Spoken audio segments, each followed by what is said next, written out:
पे इस्तीफा मांगा जा रहा है। अभी भी नहीं होगा तो फिर इस्तीफा मांगा जाएगा और प्रोटेस्ट होंगे, पीसफुल प्रोटेस्ट होंगे। 6 तारीख को हम भी प्रोटेस्ट में आए थे और किस तरीके से हमें हमारे आइडेंटिटी के लिए ट्रोल करा गया था, हमारे लिंग के लिए ट्रोल करा गया था। सच के लिए बोलना है, झूठ के खिलाफ बोलना है, तो कुछ बुज़दिल लोग आपको आएंगे, आप पे हाथ चलाएंगे, कोशिश करेंगे आपको खत्म और इनफैक्ट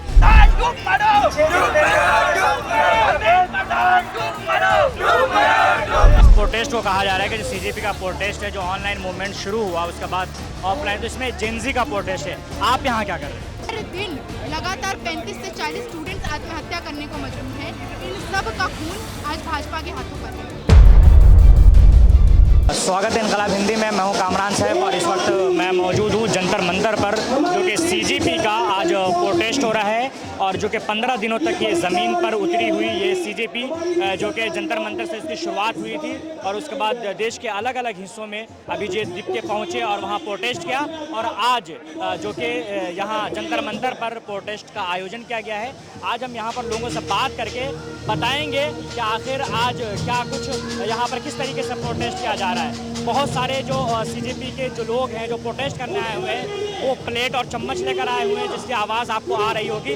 और तो आज का जो प्रोटेस्ट है और दिनों से बिल्कुल यूनिक है और बिल्कुल अलग तरीके का प्रोटेस्ट हो रहा है। आपको हम एक एक तस्वीर दिखाने की कोशिश करेंगे जंतर मंतर से, तो आइए हम लोगों से बात करने की कोशिश करते हैं। अब 15 दिन हो चुका है जो कि जंतर मंतर से शुरू हुआ और आज फिर जंतर मंतर पे क्या कुछ बदला है इतने दिनों में? देखिए बदला ये कि लोग ज़्यादा ही अवेयर हुए हैं इससे और लोगों को पता चल रहा है कि ये सिर्फ नाम का प्रोटेस्ट नहीं है, लोग शामिल हो रहे हैं, लोग आ रहे हैं इसमें।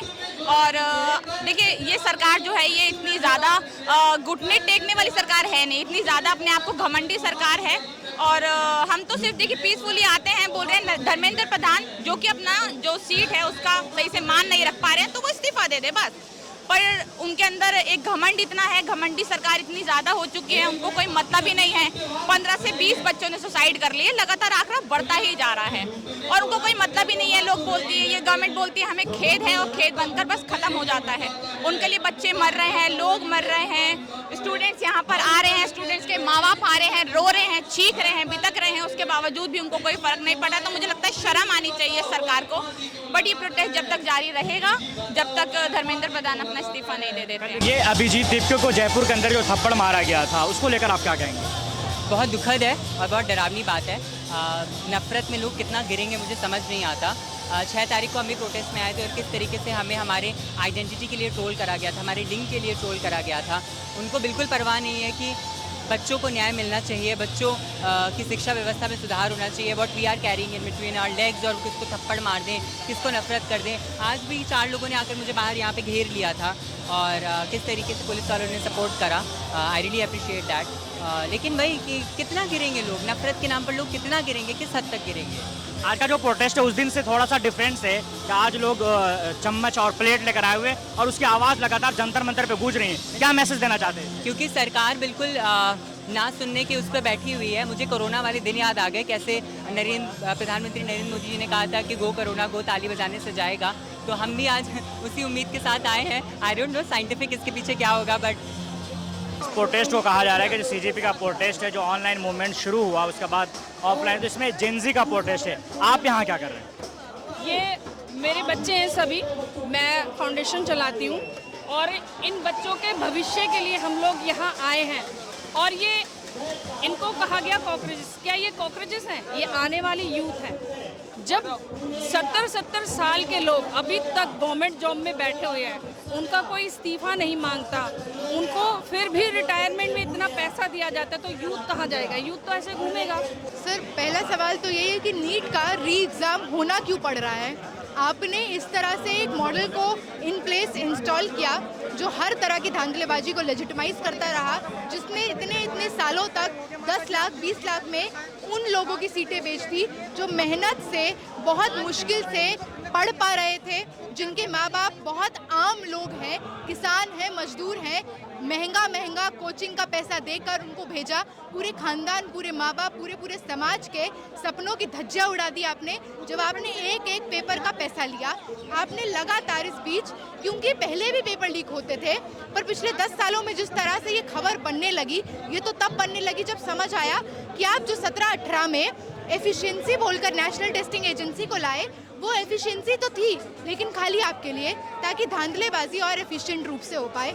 हर चीज़ को आपने आउटसोर्स किया, पेपर बनाने से लेकर इन्विजिलेशन से लेकर सेंटर से लेकर ट्रांसपोर्टेशन से लेकर फोटोकॉपी, और वहाँ पे किसी जालाराम ट्रस्ट से लेकर संजीव मुखिया जैसे लोग इंस्टॉल किए, जिन्होंने वहाँ पे पेपर लीक माफिया को ऑपरेट करना शुरू किया।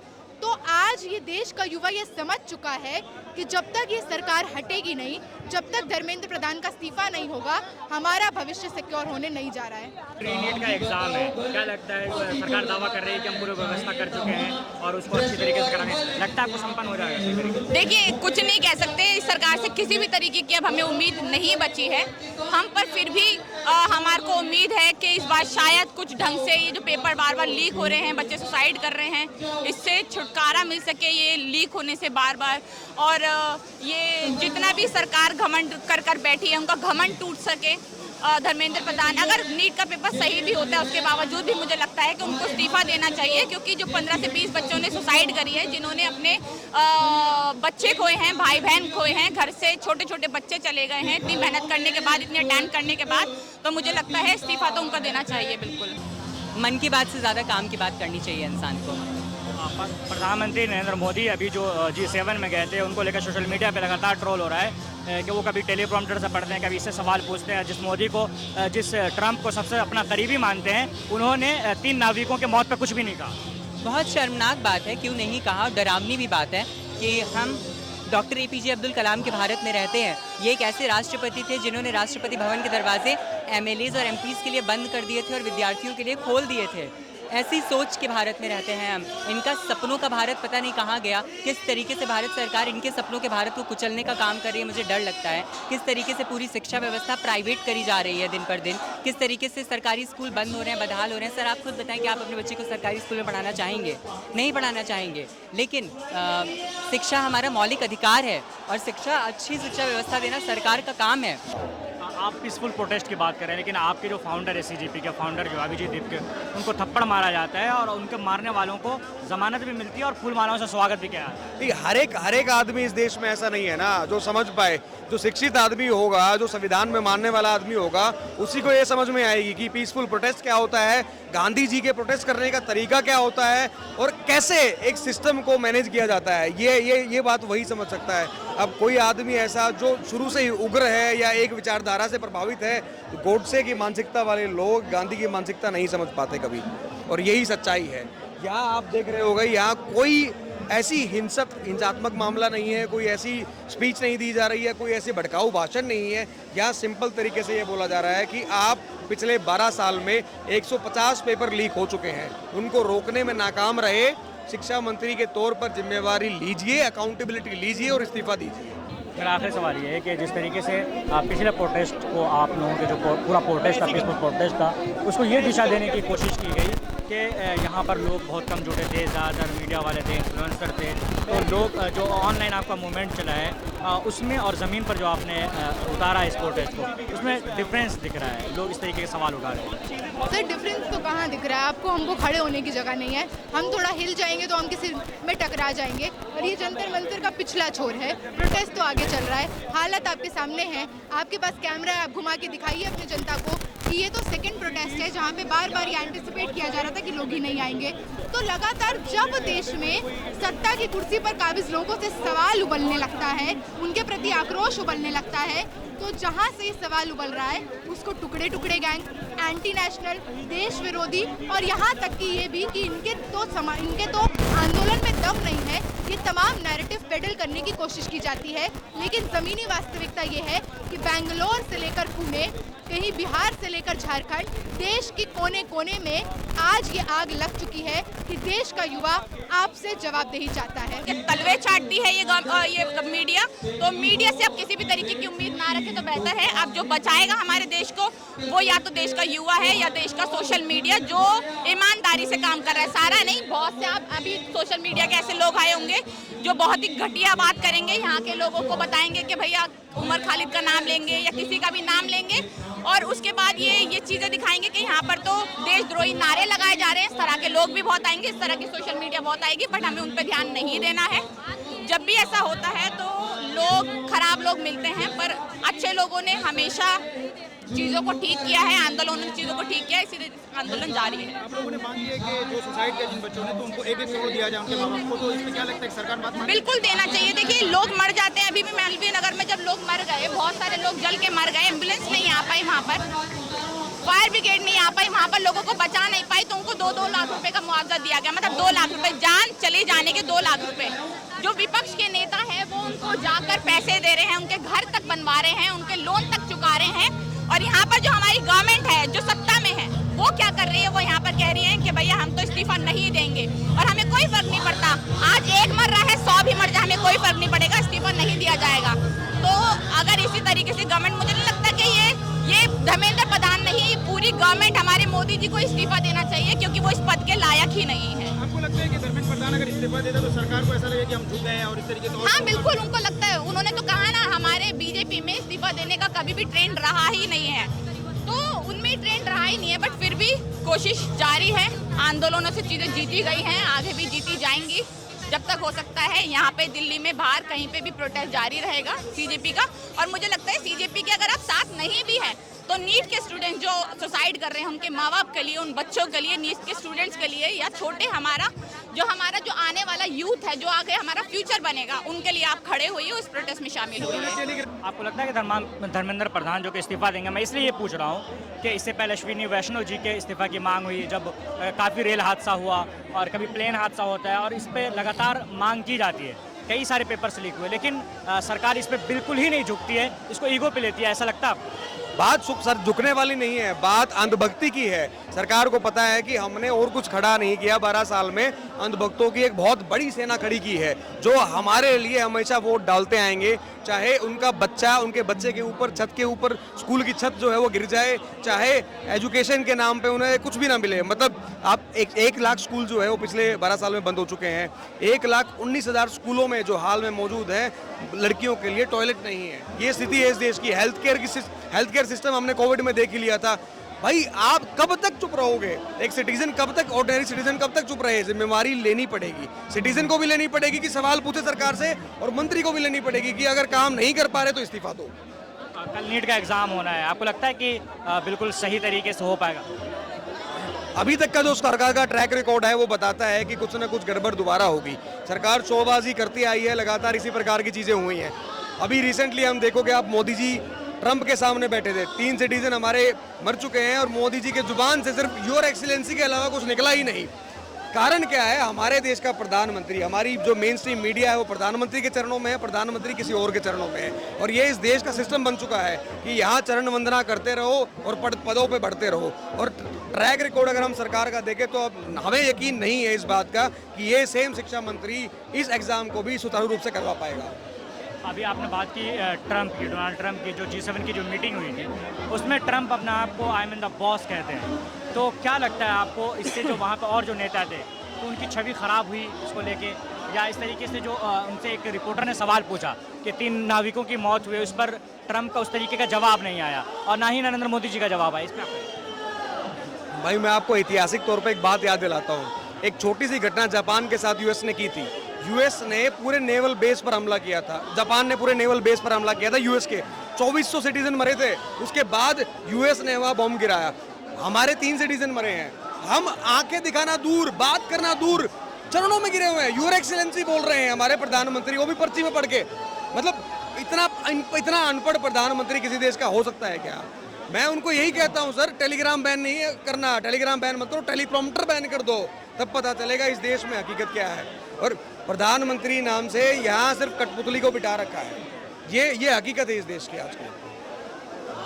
मैं आपसे आखिरी सवाल लूँगा कि आपका जो ये मूवमेंट है अब कहाँ तक जाकर रुकेगा? ये जब तक शिक्षा मंत्री का इस्तीफा नहीं होता तब तक ये प्रोटेस्ट चलते रहेंगे, लगातार चलते रहेंगे। देश के हर एक नागरिक को उनकी जिम्मेवारी का एहसास करवाया जाएगा कि आपके आसपास कुछ गलत नज़र आ रहा है, कुछ गलत हो रहा है तो सवाल उठाइए। शिक्षा के क्षेत्र में कुछ गलत हो रहा है, सवाल उठाइए।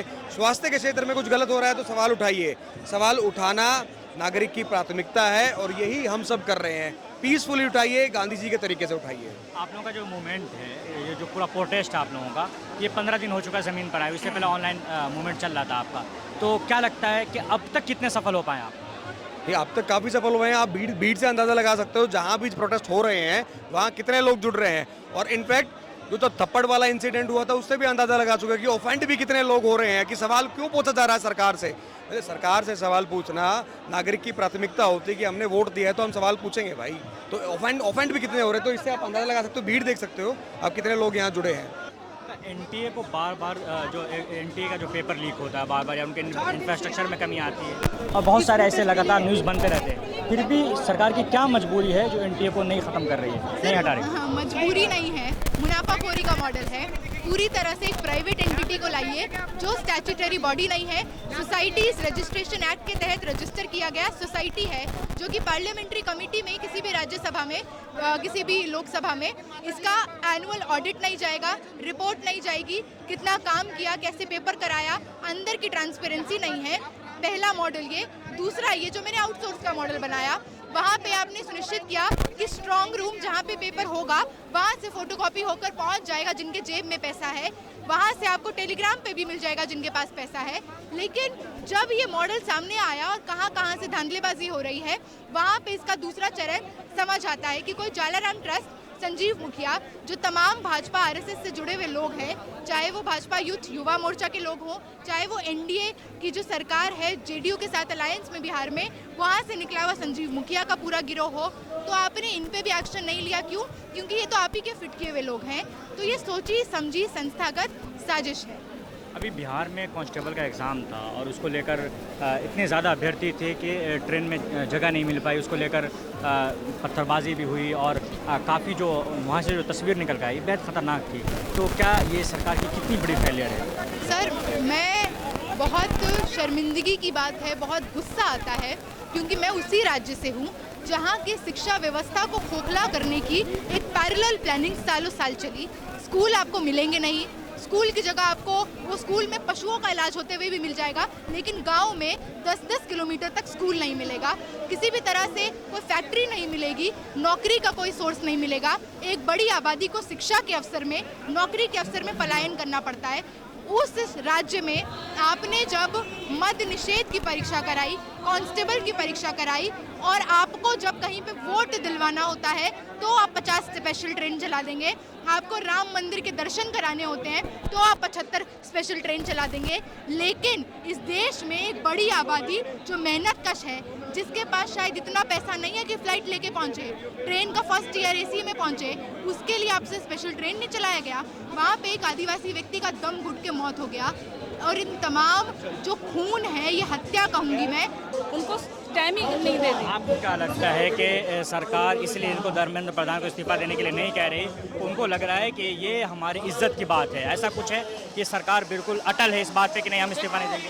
इतना तो नहीं कहूँगी, पर मैं इतना बोलूँगी, अगर सरकार सटीक तरीके से अपना कार्य कर रही है, अगर वो अपनी चीज़ों में हर एक तरीके से निपुण है, तो क्यों नहीं दिखाया? अगर वो सक्षम है, अगर वो सक्षम है ही नहीं, इसीलिए बार बार पेपर लीक हो रहे हैं। पेपर लीक होने का मतलब ही क्या है? इतने सारे बच्चे जो नीट का एग्ज़ाम देते हैं, क्या गवर्नमेंट ने कभी एक बार ये कहा कि आप 7 लाख रुपए का लोन ले रहे हो, और जो बच्चे सक्षम नहीं है, जो नहीं दे पा रहे, हम आपका लोन माफ़ कर रहे हैं? कभी सरकार ने कहा? नहीं। क्या उनके लिए कभी कोई कार्य नहीं किया जाएगा? और इसी तरीके से बच्चे लोन लेके उनके पेरेंट्स इसी तरीके से मारे जाएंगे, या हर एक बच्चा एक एक करके इसी तरीके से फांसी लगाता जाएगा, पेपर लीक होते जाएंगे? तो मैं चाहूँगी कि धर्मेंद्र प्रधान आप इस्तीफा दो और बच्चों को शिक्षा विभाग में कोई अच्छा शिक्षा विभाग मंत्री दिया जाए, जिससे कि पूर्ण तरीके से बच्चे इस उत्पीड़न से उभर पाएं। तो जैसा कि आपने देखा, जंतर मंतर से पूरा जो सीजीपी का जो पूरा प्रोटेस्ट है उसको हमने कवर करने की कोशिश की, और आपको जो तस्वीर हमने जंतर मंतर से दिखाया, यहाँ के जो प्रोटेस्ट करने वाले लोग थे, हमने उनकी बातों को सुनाने की कोशिश की। तो आप देख रहे थे जंतर मंतर से, मैं हूँ कामरान साहब, कैमरे के पीछे शमीम अहमद, इंकलाब हिंदी, दिल्ली।